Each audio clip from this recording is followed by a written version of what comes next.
ஆதியாகமம் 20ஆம் அதிகாரம் 14ஆம் வசனம்.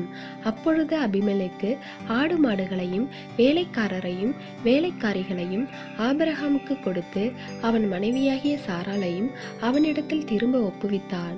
கிறிஸ்துவுக்குள் அன்பானவர்களே, தேவன் ஆபிரகாமுக்கு தரிசனத்தில் தோன்றி மகிமையின் தேவனாக தம்மை வெளிப்படுத்தியது போல அபிமெலேக்குக்கு தம்மை வெளிப்படுத்தவில்லை.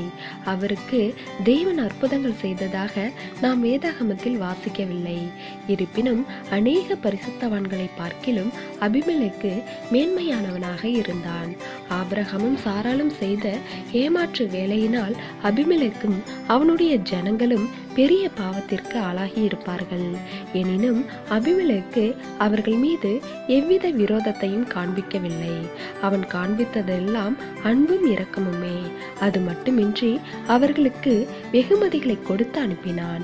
ஒருவன் தன் சத்துருக்களை சிநேகிக்க வேண்டுமென்று கர்த்தராகிய இயேசு போதித்தார். ஆனால் அந்த போதனை வெளிப்படாத காலத்திலேயே அதனை சிறப்பான வகையில் அபிமெலேக்கு நிறைவேற்றினான். எனவே தேவ பிள்ளைகளே, இன்று நாமும் அபிமெலேக்கை போல நமக்கு துன்பம் தருபவர்களையும் தேவனுடைய வார்த்தைக்கு இணங்கி சிநேகிக்கின்றவர்களாக இருக்க வேண்டும். தேவனுடைய கிருபையும் இரக்கமும் உங்கள் அனைவரோடும் இருப்பதாக. ஆமேன்.